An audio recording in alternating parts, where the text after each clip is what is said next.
You cannot get to the next level unless you are willing to accept this. Change does not happen overnight. So if you want to change your money, you're going to have to hang in there. You're going to have to stick with it. You're going to have to believe in yourself. And you're going to have to realize that every time you take one step forward towards what you want in your money, in your finances, in your dreams, then God is going to take 2 steps on your behalf. So this is what you need to do if you want to get your money straight this year, beyond 2020, marching season, marching orders, so that you can reap for the remaining 9 months of this year. First, you got to track every single thing that you spend your money on. I know it's difficult. It's hard. But if you think getting your money straight is hard work, think about this. So is being broke. Okay, so you need to pick your heart. So we're going to track every single penny. Can you do that? Let's track every single penny. You see, because some say money talks and I say money walks away from you quietly and you don't know where it went. It would be nice if a dollar said, I'm about to roll bounce up out of here. And when you come find me, I won't be here. But it does not talk at all. It just walks away quietly. So we have to track every single penny. Now, this may be difficult, but I'm going to give you a few tips. One, I highly recommend that you get a journal.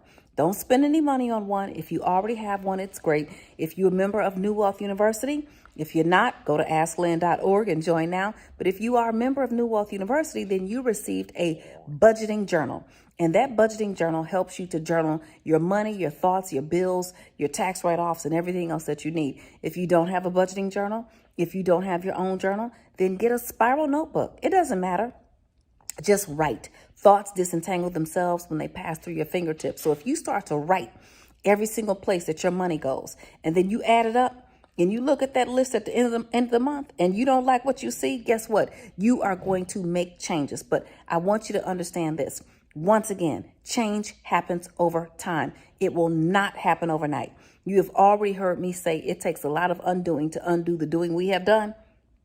Okay? So if you have been living for 40 years, that means you have been living well over like a whole bunch of days. Okay, you've been living a long time, over 14,000 days. And guess what? It's going to take a lot of energy and hard work and determination to undo all the lessons, undo all the bad money, mind habits, undo all the bad mistakes that we've done. So, but if you do it, you can get there because I've done it and I'm getting there. Okay, so the first thing you want to do is track your spending.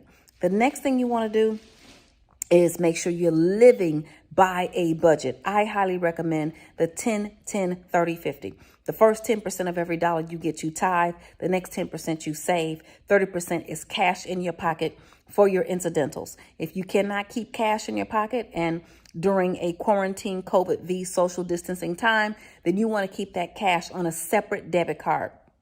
A separate debit card, separate from your bills. Do not put your bill money and your spending money on the same card.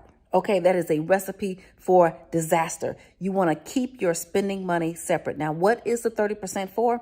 It is for groceries, gas, hair, nails, going out, vacation, whatever you want to do. It has to come out of that 30%. If it does not fit, get rid of it. Okay, so that's going to help you avoid a spending addiction, which is what you have when you go to the grocery store for toothpaste and walk out with $179.47 worth of stuff you don't need. And I know you might have said, Lynn, we have heard you say this before, but I am telling you right now, this is where we are going to put the nail to the grind because we realize that change happens over time. It doesn't happen overnight. So you decide one day you want to get your money straight on Tuesday, and by Friday, everything falls apart. You spent money where you didn't plan to spend it. The bill collectors are calling. A bill collector from 1722 was calling you in 2021, and you thought the bill collector forgot. So now you just say, forget it. No, don't forget it. Don't forget it. Stick with it. Stick with your goals, stick with your dreams, stick with your plans. That remaining 50%, because we're on number 2. Number 1 was track your spending. Number 2 is live by the 10-10-30-50. The first 10% you're going to tithe. The next 10% you're going to save. 30% is cash in your pocket. The remaining 50% stays in your checking account for your bills. Now listen, if you do not have enough money for your bills, you must subtract. You must subtract something. 1 + 1 = 2. If your stuff adds up to 10, it'll never get into 2. So the only thing you can do right now is subtract. I know it's hard. I've been there and I've done that. And I remember the first time I looked at everything, I cried for weeks because I felt like I was in money cuffs, handcuffs. I felt like I was in bondage. And guess what? I was. But if I got out, you can get out too. So look at those bills. If one of your kids is in college and there's not a scholarship attached to that college bill, then maybe it's time for them to transfer to the free school.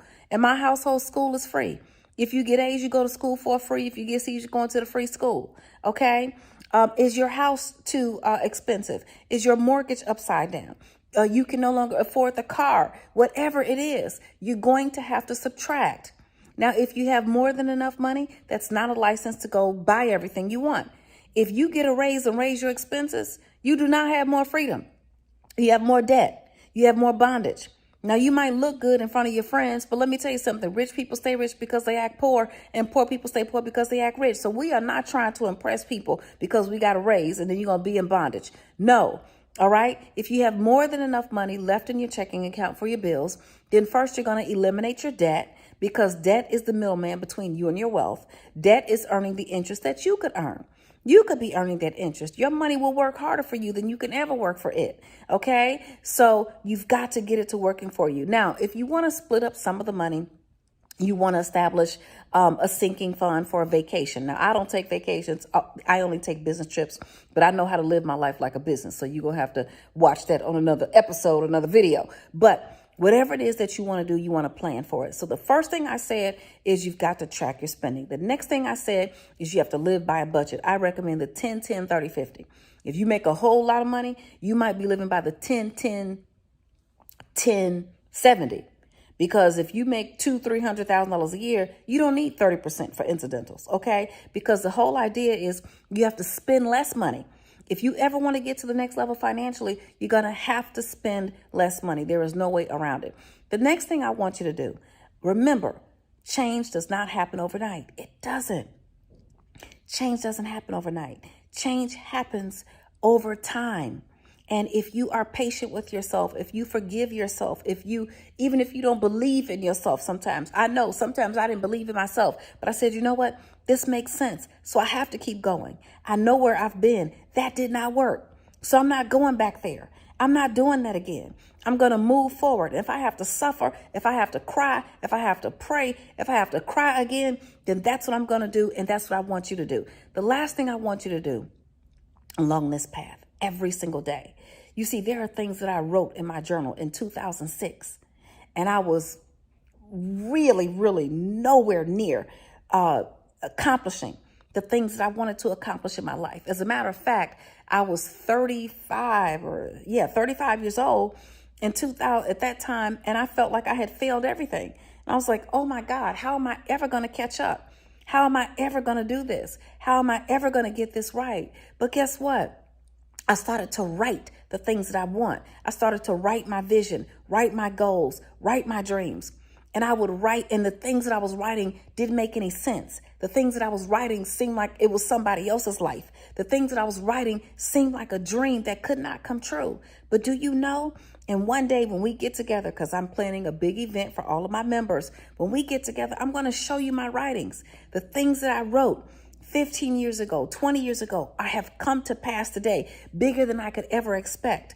There's a saying, thoughts disentangle themselves when they pass through your fingertips. Again, thoughts disentangle themselves when they pass through your fingertips. So I want you to write. 1, I want you to track your spending. 2, I want you to live by the 10, 10, 30, 50. 3, I want you to write your dreams. Write, I'm going to be financially free. I'm going to have an enterprise. I'm going to create generational wealth. I will no longer live check to Monday. My check will last from check to next year. Okay, I will be able to give. I will be able to save. I will be able to help my family. I'll be able to help myself. I will be able to live the kind of life that I can be proud of, that I can wake up every day knowing that I have the power to impact change, to make change, and to help others. I can be free. That's what you need to write. I believe in you. And if you don't believe in yourself, then believe in my belief for you. Go to AskLynn.org and let's get on the road to financial freedom together. Let's march. In Jesus' name.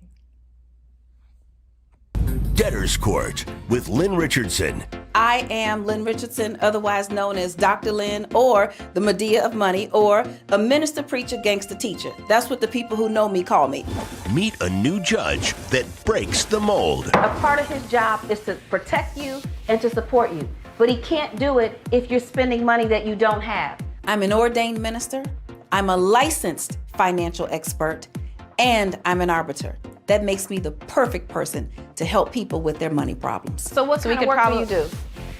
I'm a dancer at a gentleman's club. So you are making some dough. Where is it going? Known throughout America for teaching people how to take control of their own finances and their own lives. How much is acceptable to spend on yourself? So 10% you tithe, 10% you save, 30% is your incidentals, and then 50% for your bills. I tell women, if you're going to the beauty shop every week, that's $50 a week, that's $2,600 a year. Get you a ponytail, it's $12.99. You'll be rich. People think that more money will make you happy. Absolutely not true. I know so many people with lots of money who are miserable. Does your sister want to use you for financial gain? No, Is she she actually trying to helps harm me you? a lot. She's She helping does. you a lot. Tell me She's about just too controlling. you need help. Debtor's court is different than any other court show. First of all, it's dealing with an issue that affects every single person, money. 10 years from now, you're going to be so far ahead of the game because you will have started the process of becoming financially independent at a young age when it matters in a household with parents who love you. I am able to resolve the money issues because I ask for the truth. We just have a lot of issues, gambling problem and drinking and other women. You know he's going to the strip club, right? Yes. You know he's tipping the strippers, right? Yes. With your money. Right. You look like an enabler. When I have to call somebody out, the truth is I'm giving them what they've asked for. Debtor's Court uses all of the elements of today's most successful court shows.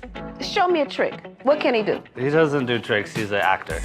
You have got to be kidding me.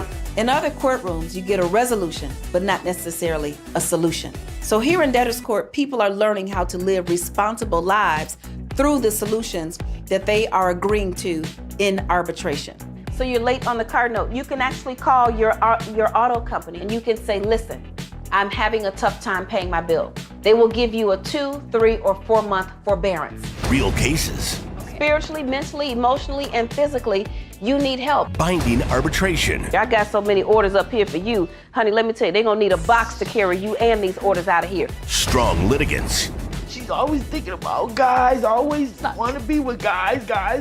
And a great judge. What you've got to do is you have got to master money. Money shouldn't master you. Debtor's Court with Lynn Richardson.